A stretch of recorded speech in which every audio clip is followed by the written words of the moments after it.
آج کے پروگرام میں سب سے پہلے بات کریں گے متحدہ عرب امارات کے ساتھ یمن کے مشترکہ دفاعی معاہدے کی اور منسوخ ٹرمپ کی ایران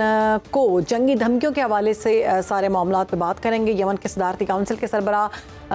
رشاد العلیمی نے متحدہ عرب امارات کے ساتھ مشترکہ دفاعی معاہدہ منسوخ کرنے کا اعلان کر دیا۔ یمن میں موجود یو اے ای کی تمام فورسز کو 24 گھنٹوں کے اندر ملک چھوڑنے کا حکم جاری کیا گیا ہے، جبکہ بندرگاہوں اور زمینی اور بحری راستوں پر 72 گھنٹوں کے لیے مکمل طور پر ناکہ بندی نافذ کی گئی۔ اسی پر بات کریں گے، ہمارے گیسٹ ہمارے ساتھ موجود ہے، ماہر ہے بین الاقوامی امور کی شازیہ انور چیمہ صاحبہ۔ بہت شکریہ ڈاکٹر صاحبہ پروگرام میں وقت دینے کے لیے۔ یمن کی جانب سے یو اے ای کو 24 گھنٹوں میں ملک چھوڑنے کا حکم دیا گیا ہے۔ آپ کے نزدیک یہ فیصلہ یمن کی خود مختاری کا اظہار ہے یا خطے میں ہم کوئی نیا سیاسی بحران دیکھ رہے ہیں؟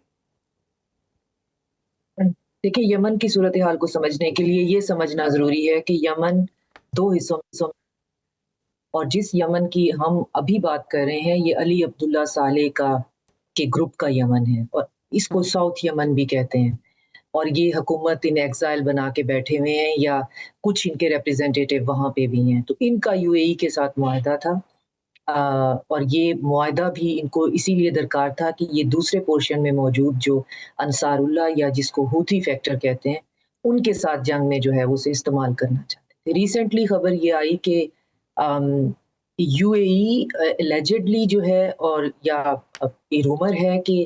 ایک ساؤتھ یمن کی ایک اٹونومس اینٹی بنانا چاہتے ہیں۔ تو اگر ساؤتھ یمن کو اٹونومی ملتی ہے تو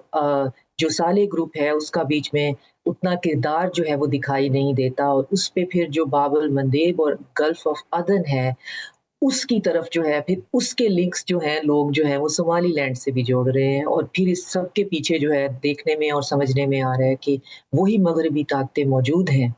جو کہ ادھر سے صومالی لینڈ کو ریکگنائز کروانا چاہ رہی ہیں، ادھر سے ساؤتھ یمن کے اندر اٹونومس ریجن بنا کر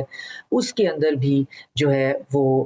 خاص طور پہ گلف آف عدن جو ہے اس کے اوپر اپنی اسٹریٹجک مونوپلی قائم کرنا چاہ رہی ہیں۔ تو فی الحال جو ہے اگر یو اے ای کی فورسز باہر جا رہی ہیں تو اس کا مطلب ہے کہ یمن کا جو صالح گروپ ہے جو کہ ہوتی نہیں ہے ان کو پھر کوئی ریزنٹمنٹ ہوئی ہے، ان کی کوئی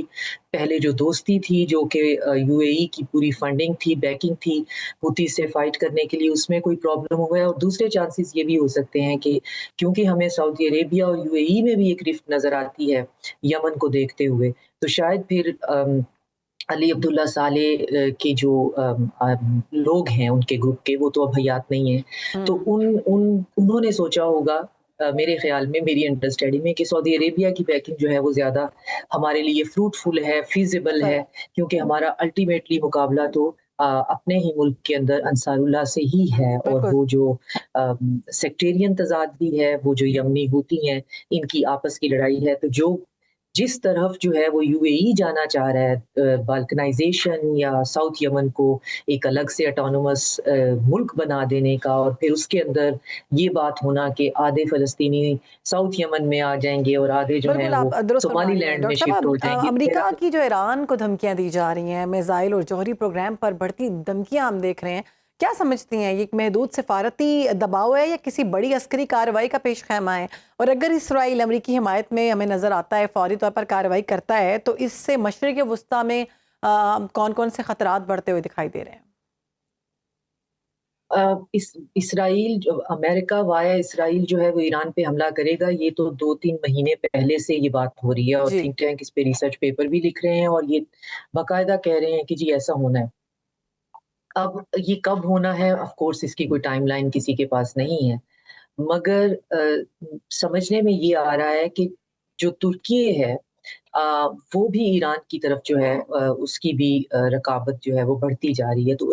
قربت جو ہے وہ بڑھتی جا رہی ہے، تو وہ اس بڑھتی ہوئی قربتوں کی وجہ سے اس عمل میں تھوڑا سی تیزی آ سکتی ہے، کیونکہ ابھی ان آفیشیلی خبر ہے کہ طیب اردوان جو ہیں وہ ایران کا دورہ کرنے لگے ہیں، اور وہاں پہ وہ آف کورس آیت اللہ خامنائی سے بھی ملیں گے، اور ساتھ میں طیب اردوان جو ہیں وہ سیریا کے اندر ایک جو علاقہ ان کے پاس ہے اس میں ایک ریڈار سسٹم نصب کرنا چاہتے ہیں، جس کی جو انفارمیشن ہے وہ ایران کے ساتھ شیئر کرنے کے لیے تیار ہیں۔ تو چیزیں جو ہیں وہ بہت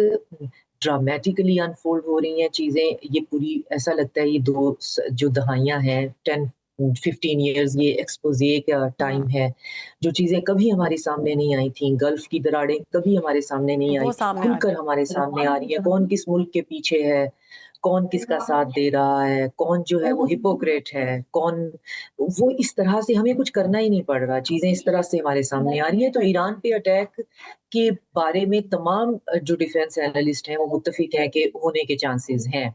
اگر ہوتے ہیں تو آف کورس پھر خطے کے اندر بہت پرابلم ہوگا اور امریکہ کو پھر کائنیٹیکلی اس وار میں کودنا پڑے گا. اسرائیل کے بس کی بات نہیں ہے اس جنگ کو جیتنا. تو پھر امریکہ کے ساتھ نیٹو میں کون شامل ہوگا؟ ترکی تو آلریڈی جو ہے وہ اس بارے میں آپ ان کو سبز جھنڈی دکھا چکا ہے کہ میری طرف سے تو یہ مشکل ہے. ہماری طرف اگر دیکھیں گے تو ہم بھی ایران کے معاملے میں کسی صورت کسی پارٹی کا حصہ نہیں بنیں گے. بالکل. سعودی عربیہ اور ایران کے تعلقات بھی بہت بہتری کی طرف جا رہے ہیں اور میری معلومات کے مطابق ابھی بھی ان میں بہت بہتری جو ہے ان وہ کو نظر کوئی آ رہی ہے. پرابلم اس وقت نہیں ہے کہ وہ کسی ایسے مس ایڈونچر کا حصہ بن جائے. بالکل ٹھیک تو ہے. یمن کی ایک تازہ ایک پالیسی کو ایسی ہم دیکھتے ہیں، ایک فضا طرف ہے جس ایران میں پر آپ ہم کو دیکھ رہے ہیں کہ امریکی دباؤ ہے، ٹرمپ کی جارحانہ بیانیے سامنے آ رہے ہیں. عالمی طاقتیں موجودہ بحران کا حصہ بنتی ہیں نہیں بنتی، اور خطے میں اس کے کیا اثرات ہوتے ہیں دیکھنا ہوگا آنے والے وقت کے حوالے سے. ہمارے ساتھ موجود تھی ڈاکٹر شازیہ انور چیمہ صاحبہ، اس سارے معاملے میں گفتگو کر رہی تھی.